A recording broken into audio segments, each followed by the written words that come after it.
Olá, rapaziada, tudo bem com vocês? Professor Fernando aqui na área. E hoje nós vamos falar sobre os agentes transformadores do relevo, também conhecidos como agentes internos. Só lembrando vocês que essa aula é a aula 10 da Geografia A, página 15. Então, vamos lá. Para conhecer um pouquinho sobre esses agentes internos do planeta, é necessário entender como que a Terra ela é composta, como é a estrutura da Terra. Isso daqui todo mundo já conhece, né? A estrutura da Terra é formada pela crosta, pelo manto e pelo núcleo. Cada uma delas possui características distintas que são muito importantes para a totalidade, para entender como funciona essa dinâmica do planeta Terra. A crosta terrestre, essa camada superficial, a mais fininha de todos, é a mais fina. Se você comparar o planeta Terra com um ovo, a casca do ovo é mais grossa, mais espessa do que a crosta terrestre. A crosta é uma camadinha bem fininha, 0,2% da massa do planeta. Vai até 90, 100 quilômetros. Pode parecer muito para nós, e é muito para nós, mas para o planeta Terra, até chegar ao centro dele, são 637 quilômetros. Então a crosta é dividida em duas partes, né? A crosta continental e a crosta oceânica.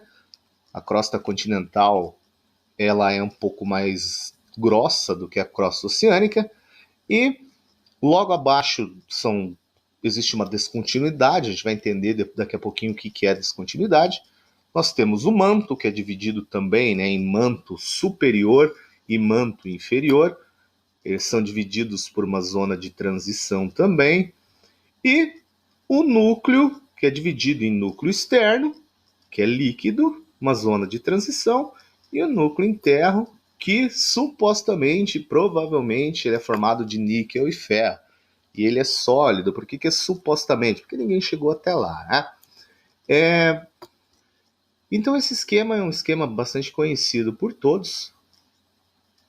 E vamos entender um pouquinho de como tudo isso interfere na formação do relevo, né? Tudo isso aqui influencia na crosta terrestre. Então dá para perceber que é uma camada bastante grande que vai influenciar nessa camadinha aqui. Como que isso acontece? Isso é o ponto-chave. Para começar, nós temos as células de convecção. O que é isso? Bem, o planeta Terra é um planeta dinâmico. O que é isso? Ele está se movimentando. E nós sabemos que, a física explica isso, né? Que os corpos quentes eles são mais leves do que os corpos frios, ou menos densos. Então funciona dessa mesma forma também.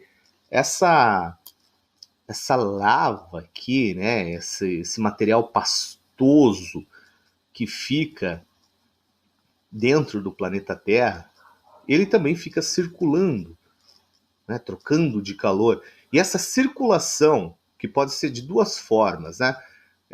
Pode ficar aqui na astenosfera, que é o manto superior, né? Essa primeira parte do manto, ou ela pode ir até mais profundamente, lá nos confins do planeta Terra. Então, pode acontecer dessas duas formas. Mas dessas duas formas, ela vai interferir na formação e configuração dessa crosta terrestre. Então, aqui já fica uma dica bastante interessante para entender o porquê que os continentes se movimentam, né?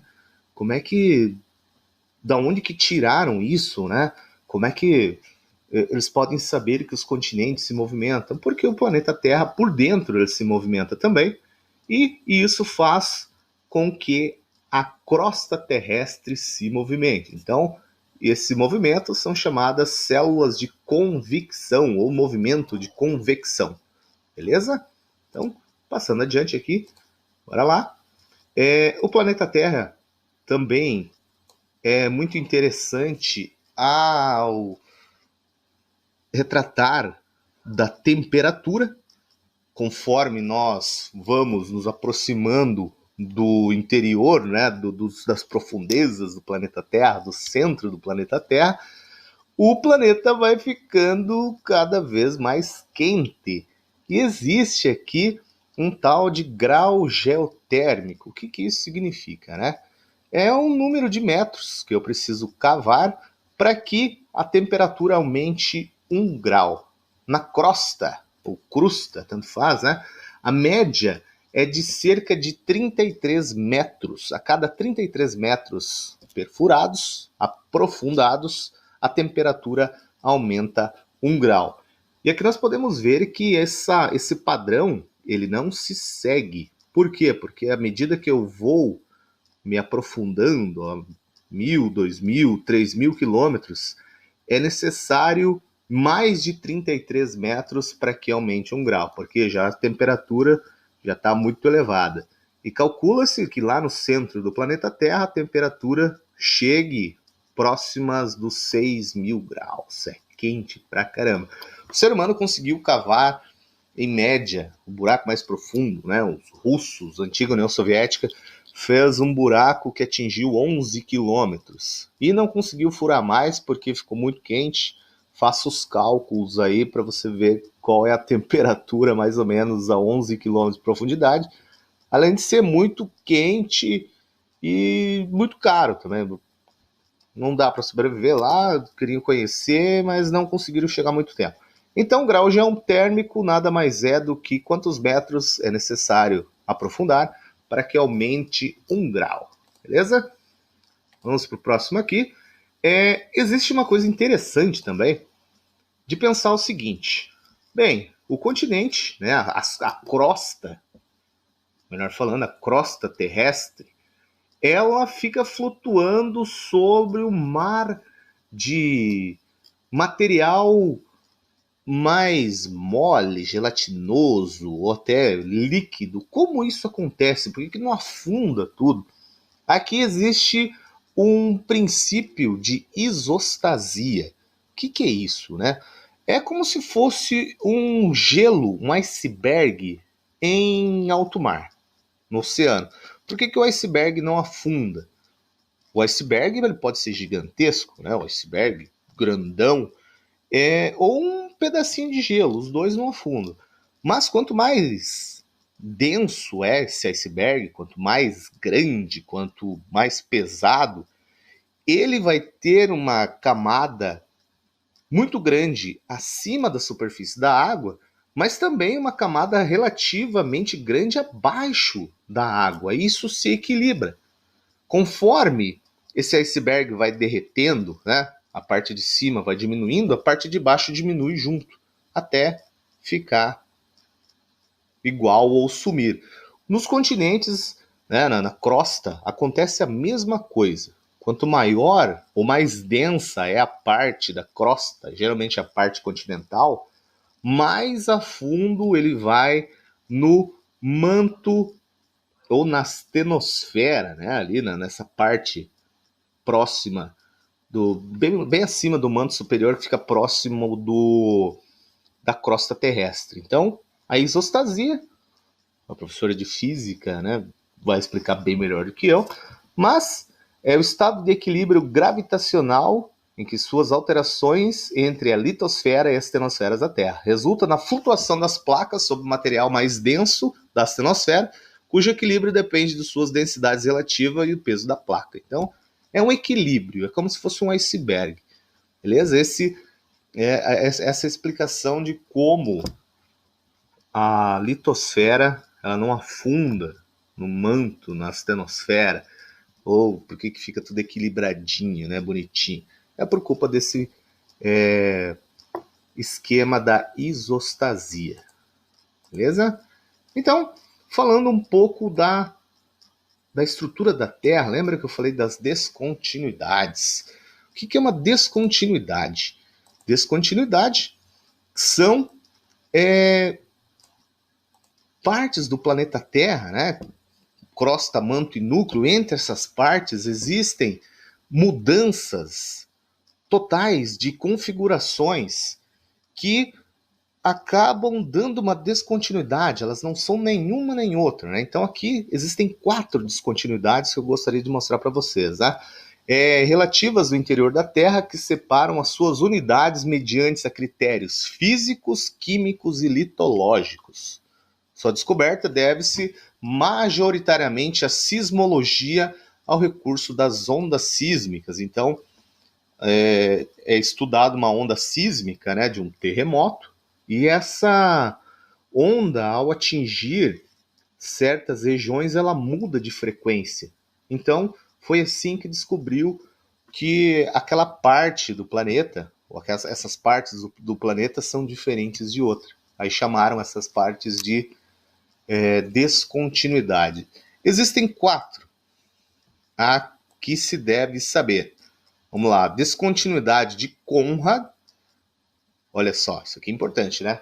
Corresponde ao plano subhorizontal que delimita a crosta continental superior da inferior, 15 a 20 quilômetros de profundidade, separando rochas félsicas da crosta superior, granito das rochas máficas da crosta inferior, basalto. Aqui existe um aumento descontínuo da velocidade de ondas sísmicas. É necessário entender todos esses critérios mais específicos, mas é interessante saber que existe isso, né? A descontinuidade de morro representa uma fronteira entre a crosta e o manto. Essa aqui é a mais conhecida, né? Situado entre 5 a 10 quilômetros no fundo dos oceanos e cerca de 35 a 40 quilômetros abaixo dos continentes, podendo atingir 60 quilômetros sobre as cordilheiras mais elevadas. Aqui as ondas sísmicas sofrem um aumento brusco na velocidade devido à maior rigidez do manto. Olha só, então, os cientistas, os sismógrafos, só analisando as ondas sísmicas conseguiram perceber tudo isso. Existe outra descontinuidade aqui, a de Gutenberg, é o limite entre o manto inferior e o núcleo externo. Isso daqui lá 2.883 quilômetros de profundidade. Aqui também alguns tipos de onda propagam e outras não propagam. E, por último, a descontinuidade de Lyman. Lyman separa o núcleo externo do interno, aumentando novamente as ondas SP. Então, fica aqui a dica, né? Não é necessário saber de todos esses detalhes, mas é interessante saber que existem essas descontinuidades e que elas separam as estruturas da Terra devido às suas características. Isso daqui muitas vezes passa despercebido quando a gente fala sobre as camadas da Terra, né? Crosta, manto e núcleo, mas o que separa uma da outra são essas descontinuidades, essas características físicas, químicas, que se modificam conforme aquilo que elas têm de características. Bem, então nós já conhecemos um pouco do planeta Terra, agora vai começar a aula, agora, meu filho, começa a aula. Aquilo tudo é só uma introdução para nós chegarmos aqui, os agentes do relevo, olha só, né, os agentes. Não são esses agentes aqui, né, claro, não são os agentes Smiths, mas quem são os agentes do relevo? Bem, é notável que o planeta Terra não tem uma superfície estável, ela está sempre se modificando por meio de forças internas, que são chamadas também de endógenas. Isso aqui é muito importante, hein? Ó. Endógenas, internas ou estruturais. Vocês sabem que os vestibulares, eles prezam por esses nomes diferentes, então se preparem para isso. E exógenas, que são as externas ou esculturais, vai ser o tema da nossa próxima aula. Muitas vezes as modificações são restritas a pequenas áreas, outras vezes continentes inteiros se movimentam. Então esses agentes são os que transformam o relevo, pode ser os internos e os externos. Hoje nós vamos estudar os internos, os endógenos, dentro. Então, quem são esses agentes internos? Obviamente que vão atuar no interior, abaixo da crosta terrestre, que vão ser o vulcanismo, o tectonismo e os abalos sísmicos, os terremotos, né? Aqui é interessante pensar que esses três eles agem juntos, mas nós estudamos separadamente para entender um pouquinho mais sobre eles, né? Então, isso daqui são aqueles que formam o planeta, formam a crosta. Aí depois nós vamos ver que existem outros que destroem. Então isso aqui, apesar de parecer, poxa, um vulcão constrói, eu achei que ele só destruía. Não, um vulcão constrói, um terremoto constrói. Então vamos entender um pouquinho sobre eles. Isso aqui é muito interessante, né? Quando a gente fala de agentes internos, nós devemos relembrar a estrutura do planeta, da configuração dos continentes, né? Será que tem alguma coisa a ver os continentes, a estrutura? Se nós vemos, né, América, África, Europa, Ásia, Oceania, Antártida, dessa forma, será que tem alguma coisa a ver com os agentes internos? Tem, meu filho. A gente vai entender muito bem isso aqui hoje, né? Então, uma das questões muito interessantes para entender os agentes internos é entender como funciona a movimentação dos continentes. E esse conceito de movimentação no continente é um conceito relativamente novo. Antigamente não sabiam, explicava, ninguém levantou essa hipótese, ninguém foi doido o suficiente, digamos assim, para julgar os continentes, olhar para o mapa e falar, poxa, será que esse negócio se movimenta e tal? Então, surge essa teoria da deriva continental, né? Um maluco aí que vocês já vão ver o nome, que de maluco não tinha nada, né? Maluco foi quem não acreditou nele. Mas a história da Terra tem revelado que nosso planeta é um planeta dinâmico. Então, com os estudos mais aprofundados, percebemos que o planeta se movimenta. E no início do século XX, olha só no início do século XX, alguns geólogos já aceitavam que os continentes tinham se movimentado. Os caras, poxa, esse negócio aqui se movimenta, cara. E esses movimentos eram responsáveis pelas mudanças ocorridas no nosso planeta. E quem foi o cara, né? Deixa eu mudar aqui, colocar lá a minha fotinha do lado desse cara bonitão aqui. Esse foi o cara que começou o mais famoso de todos, né, que escreveu alguns livros e falou sobre essa questão da teoria da deriva continental. Alfred Wegener viveu há 50 anos, o cara não viveu muito, né? Ele foi o autor da teoria da deriva continental. Então, os primeiros grandes questionamentos sobre essas questões de movimentação de continente vieram desse cara aqui, né? Ele é o autor da teoria da deriva continental, afirma que os continentes se movimentam através do globo terrestre. E eu tenho uma hipótese, eu sempre costumo brincar quando eu falo sobre isso, né? Que o Alfred Wegener estava lá de boa, com sua futura, né, mulher, com sua crush, e ela descobriu que ela tinha o traído com um terraplanista. Olha só, vejam vocês, um terraplanista meteu chifre no Alfred Wegener. E o Alfred Wegener ficou muito triste, ficou louco da vida, foi tomar umas Fanta no seu Zé ali, né, no botequinho da esquina, e no botequinho da esquina tinha um mapa mundi na parede. E ele já ficou louco, né? Falei, esse mapa mundi aí, esse negócio plano, e quem acredita? E ficou louco, começou a tomar o subaíno, chorou tanto, esse mapa, tira esse mapa. Certo ponto, ele olhou para aquele mapa e, como ele tinha tomado umas canjibrinas, ele olhou, observou aquilo e o planeta Terra estava se mexendo, cara.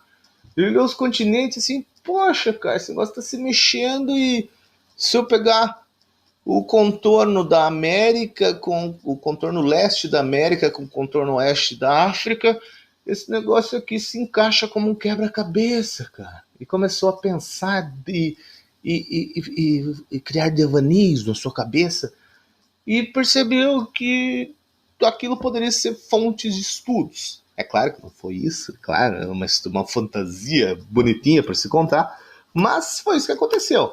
Ele encontrou alguns indícios de que antes o planeta, os continentes eram todos juntos, né, formando uma grande massa, que hoje nós chamamos de Pangeia. Não foi a primeira vez que isso aconteceu.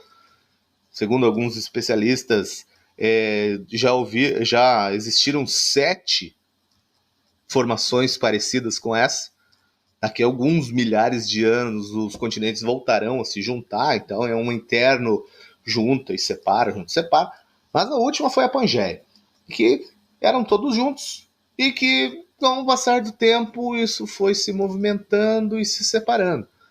E ele foi buscando indícios para comprovar a sua tese, porque quando você tem alguma ideia, você precisa comprová-la. E como você faz isso? Com hipóteses, com veracidades, né? Com provas. Me dê motivos para acreditar nisso. Então, é uma hipótese para a origem dos continentes atuais.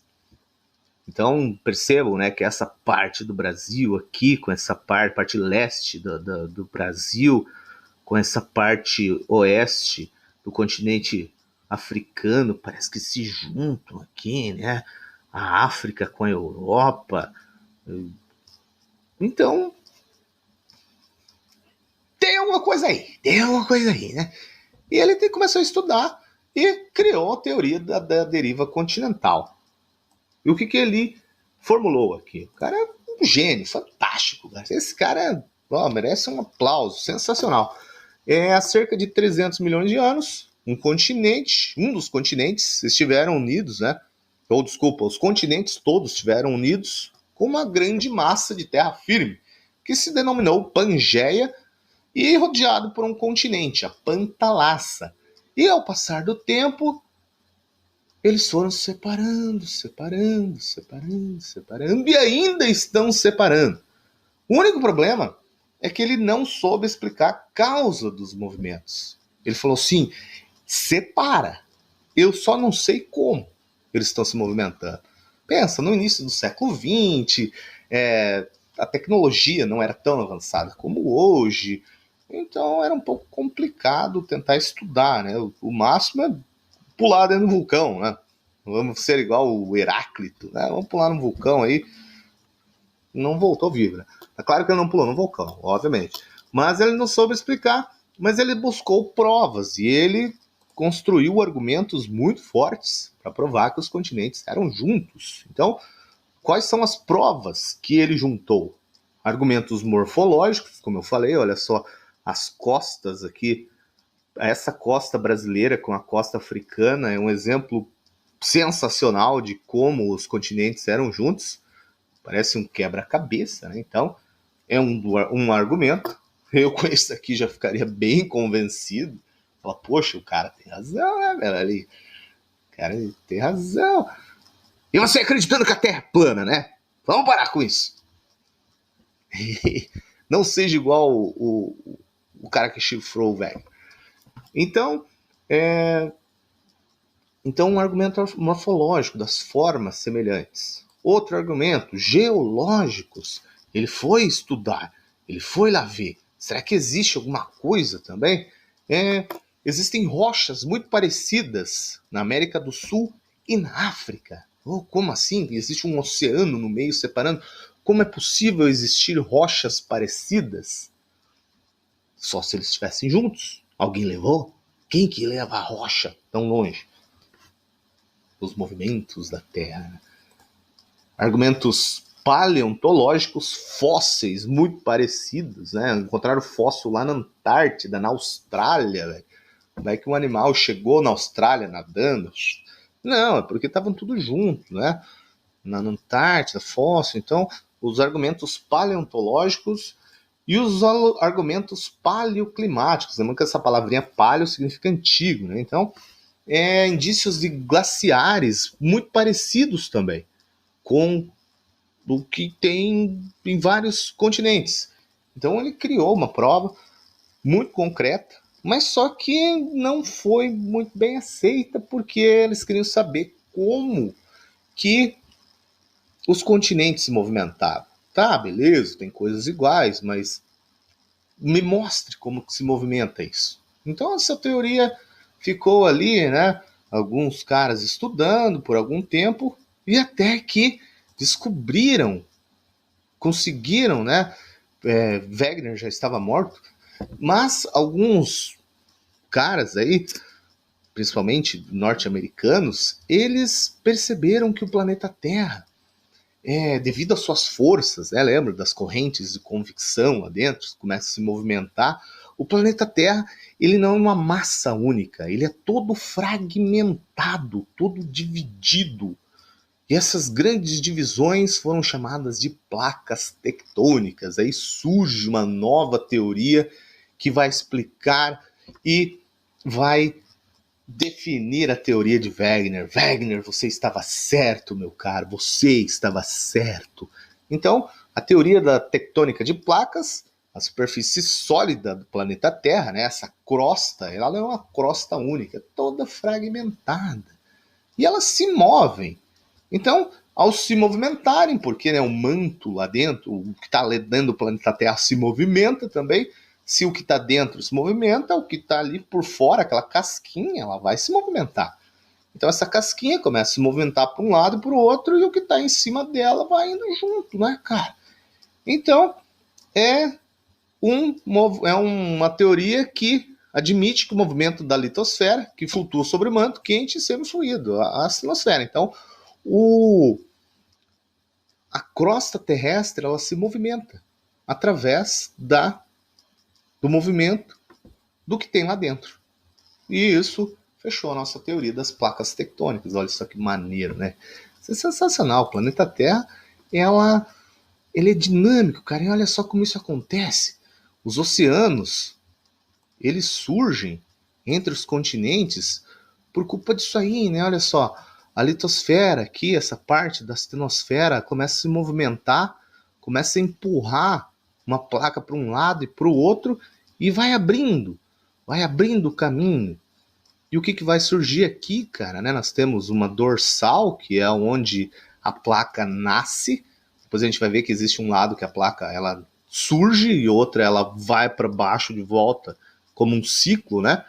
Então, e o que movimenta, o que é esse motor que vai movimentar são os movimentos de convecção, que era desconhecido por Wegener. Então, se o Wegener tivesse conhecimento de tudo isso aqui, ele já conseguiria emplacar sua teoria e seria um cara mais famoso do que já é. Meio esquecido o Wegener, né? Mas tudo bem, palmas para ele que ele foi um cara muito importante para entender os movimentos do planeta Terra. Então, está comprovado, isso sem dúvida, que a litosfera, que é a crosta terrestre, né, que também pode ser chamada de litosfera, se movimenta. Não discute mais isso. Não movimenta. Movimenta sim. Uma prova disso, os terremotos, os vulcões. Por que o planeta treme? Né? Sei lá, passou um caminhão. Não, é porque alguma coisa está se mexendo ali dentro. E existem todas as questões de direções de movimento que a gente vai ver. Mas olha só que legal, né? Começa a se afastar um para o lado e para o outro. Surge água e surge um novo oceano. Aí começa a movimentar de um lado para o outro até se encontrar de volta. Enfim. Mas é interessante lembrar que isso demora milhares e milhares de anos. Não é de um dia para o outro. Professor, eu vi ali em casa, está se movimentando ali, está abrindo. Existe um lugar do mundo que está abrindo, né? Que lá na África, o tal do Rift Valley, que o continente africano está sofrendo uma mudança sim, cara. Alguns especialistas dizem que há alguns anos, aquela parte do chifre da África, que a gente vai ver logo após, vai se separar da África. Mas enfim, né? Isso acontece, isso é normal. Como o planeta Terra está em constante dinâmica, é possível que isso aconteça assim. Olha só, né? Então, aqui uma explicação mais específica, para quem não entendeu ainda, de como acontece o movimento das placas tectônicas. Esse esquema aqui está bem representado. Eu não vou ler tudo isso aqui, né? Aí na sua casa você lê, mas é mais ou menos aquilo que eu expliquei. Olha só, aqui surge, vai empurrando, essa aqui vai sumindo. Aqui tem um passo a passo de todo como funciona o movimento das placas tectônicas, beleza? E aqui nós temos, deixa eu tirar aqui, as placas tectônicas do mundo. Olha aqui as placas tectônicas. E quais são os sentidos da sua movimentação? Aí cabe algumas questões aqui bastante interessantes, né? O que existe nos limites das placas tectônicas? Se nós olharmos, no finalzinho tem o último mapa, você vai ver que a maioria dos vulcões do planeta Terra, a maioria dos terremotos que acontecem no planeta Terra vão acontecer ali nas áreas de movimentação das placas tectônicas, nas bordas das placas, olha aqui. Nas bordinhas, estão se afastando, estão se chocando, principalmente quando está se chocando aqui, o bicho pega, hein? Aí vocês perguntam, né, professor, mas por que no Brasil não tem terremoto? Na verdade tem, né? Todo lugar do mundo tem, porque está se movimentando. Mas quanto mais distante das bordas das placas tectônicas estivermos, menos iremos sentir os tremores, as ondas sísmicas, né? A magnitude dos tremores será menor. Então, no Brasil tem terremoto? Tem, mas é um terremoto assim, não com aquele poder destruidor, como, por exemplo, no Haiti, né? Olha só, aqui no meio, o Haiti sofrendo com terremotos, o Chile sofre com terremotos, porque olha só. Aí dá para perguntar também, mas professor, por que no Brasil então também não tem montanha? Porque as montanhas, né, justamente acontecem no encontro das placas tectônicas. Olha só aqui, ó, Cordilheira dos Andes, o encontro da placa sul-americana com a placa de Nazca. Cordilheira do Himalaia, aqui, olha só, a placa indiana com a Euroasiático indo de encontro um com a outra. Então, as maiores altitudes também acontecem com os encontros de placas tectônicas. Então, tudo pode ser explicado através do movimento, é só observar o planeta Terra. Então, o Brasil, nós vamos estudar um pouco futuramente o relevo brasileiro. O relevo brasileiro não possui grandes altitudes, porque olha só, nós estamos no meio de uma placa, cara. Então aqui não tem terremoto muito forte, não tem vulcão, tudo para dar certo aqui, né? Olha que beleza. Já pensou? Olha o Japão aqui, olha.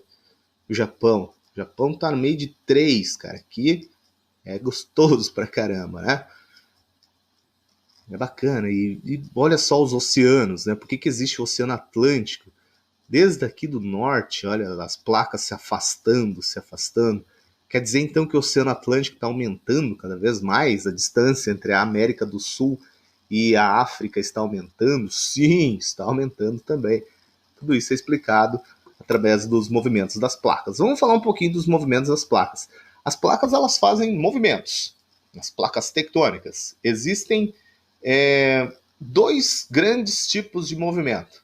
Um chamado epirogênese, são os movimentos verticais, é como se fosse um barco. Tá aqui, ó. Sobe um ladinho, desce um ladinho, aqui, aqui, aqui. Esse movimento aqui é um movimento lento. Geralmente é percebido nas costas oceânicas com um aumento ou a diminuição dos níveis dos oceanos ali, né, próximo da costa. É aquele movimento lento. Nós temos o surgimento, quando sobe, quando abaixa, subsidência. Esse movimento é um movimento de difícil percepção. Ele não influencia, né, nas falhas geológicas, não influencia nos terremotos, nos vulcões. Então é um movimento difícil de perceber. Foram descobrir faz pouco tempo com esses aparelhos de precisão, mas as placas tectônicas fazem assim, estão como no oceano, né? Estão à deriva, então elas se movimentam também. Esse movimento vertical é chamado de epirogênese. Agora, esse daqui o bicho pega, cara. Orogênese é movimento horizontal, é aqui, ó, é porrada. Ou os horizontais, né? Eles vão ir de encontro um com o outro ou vão se afastar. Aí aqui o bicho pega. Aqui sim nós temos os terremotos, os vulcões, as cordilheiras, a formação de oceano, a movimentação de continente através desse negócio, né? Então, observe que movimentando, que dobra tudo E esse movimento horizontal, né, é chamado de orogênese. E existem 3 tipos de movimentos a serem discutidos. Quando as placas elas vão de um lado para o outro, assim, ó, estão divergindo, estão se afastando. Então, movimento divergente são os limites construtivos. Por quê? Quando se afasta, eu estou me afastando. O que vai surgir? Magma. O magma, a lava, né? O lava.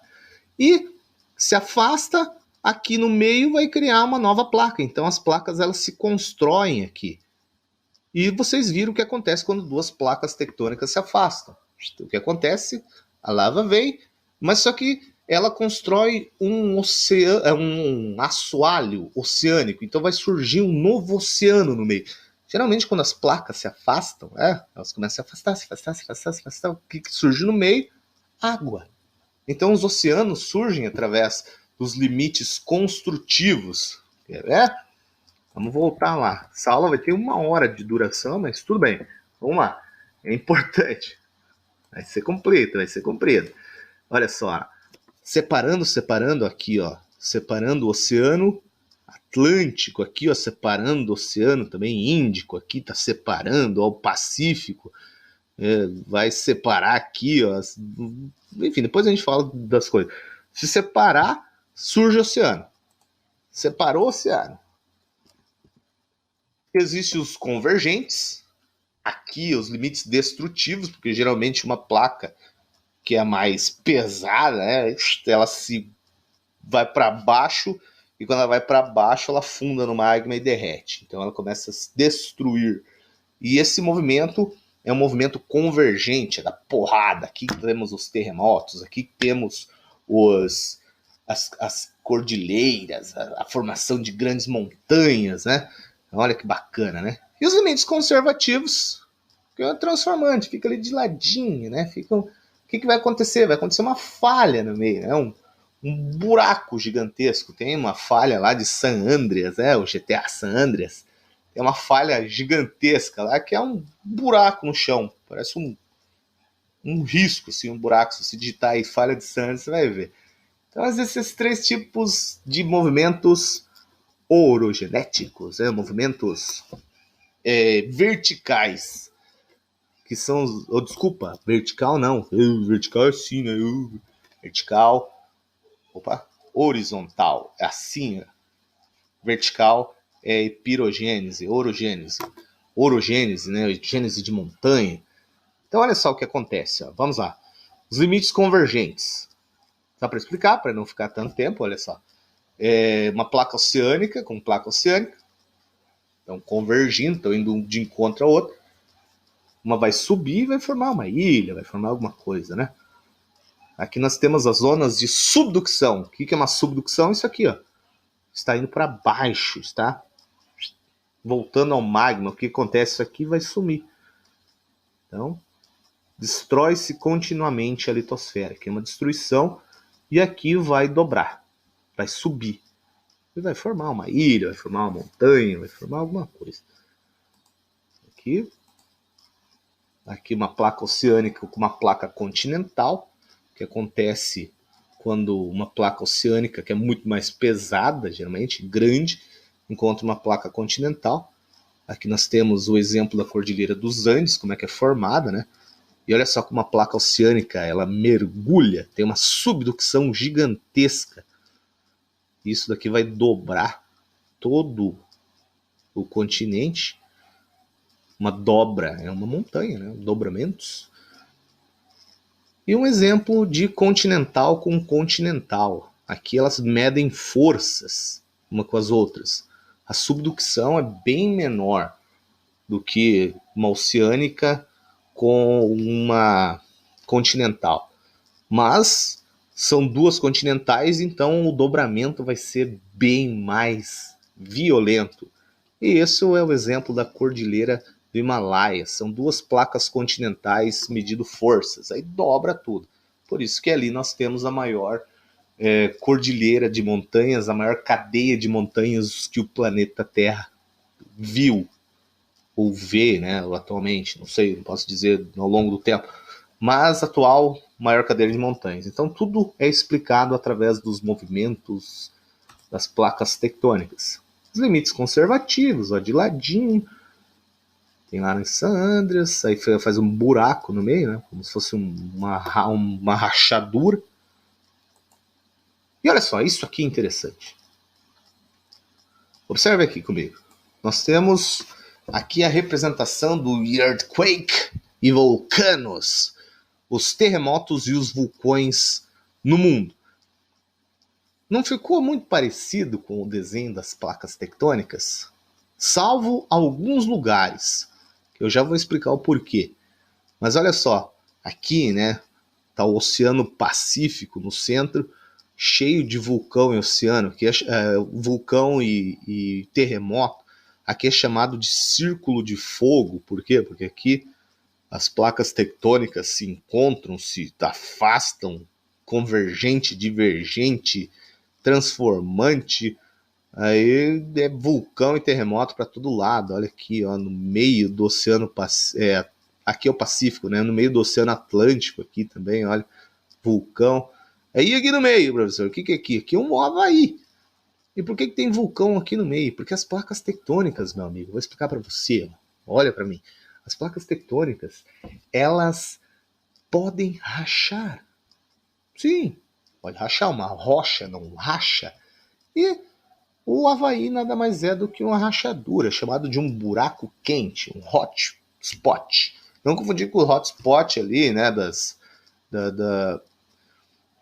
das formações vegetais e vivas, únicas. Isso aqui é outro assunto, mas hot spot é um buraco quente. Um buraco quente é um buraco ali, tipo uma panela de pressão, né? Para não falar outra coisa, né? Que sai também. O umbigo do mundo. E aqui, professor, tá vendo? Aqui não tem placa tectônica, mas aqui é um indício. Aqui também tem várias rachaduras. Ó, a África tá toda rachada, coitado. Aqui é um indício muito forte que essa parte do chifre da África, tá vendo aqui no mouse, daqui a alguns milhares de anos vai se separar da África e vai formar aqui um novo mar, né, um novo oceano ao longo do tempo. Então aqui é chamado Rift Valley, por quê? Porque é uma falha, uma fratura. Pode acontecer em qualquer lugar, né? Nós somos aquela casquinha que você viu em meio a esse turbilhão de coisas que acontecem no interior do planeta. Que bom que tudo se mantém em equilíbrio, né?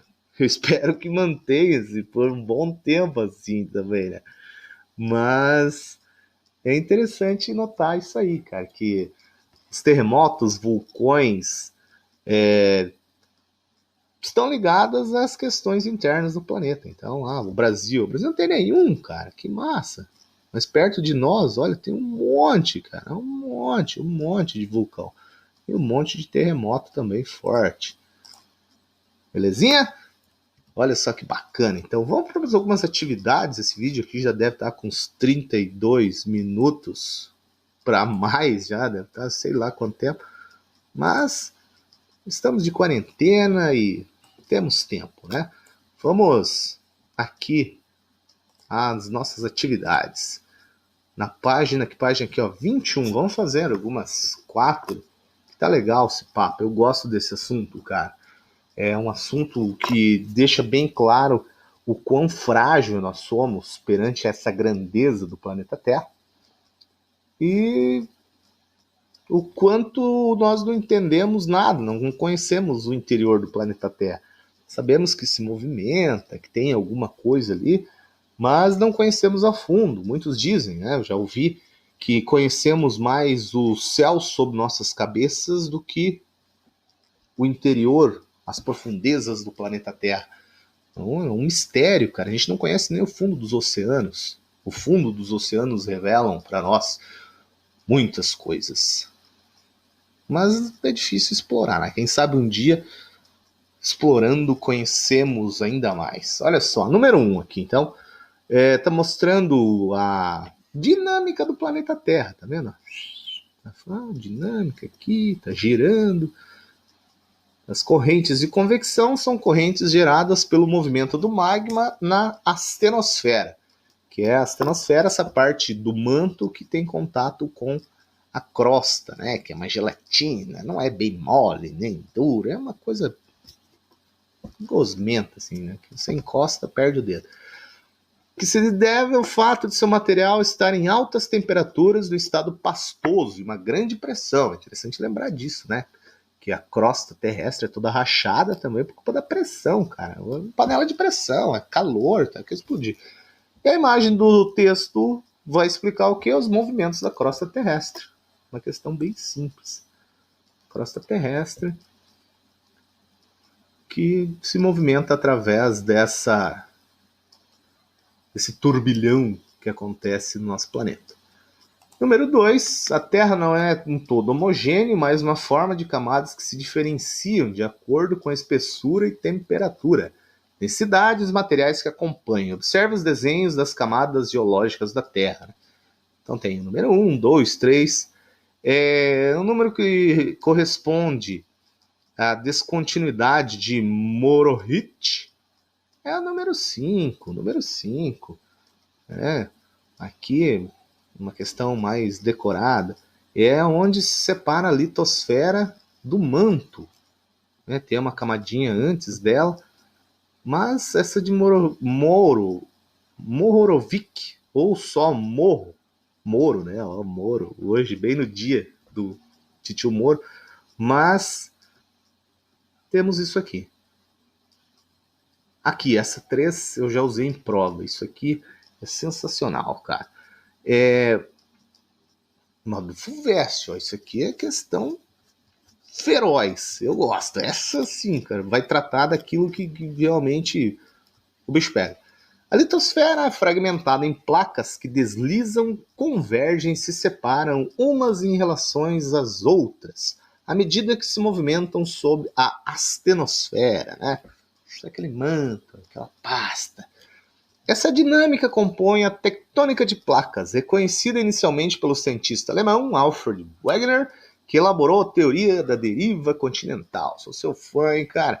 No início do século XX, tal como demonstrado a seguir. Então aqui, né, na era mesozoica, o período carbonífero, terciário, foi dividindo ali e tal.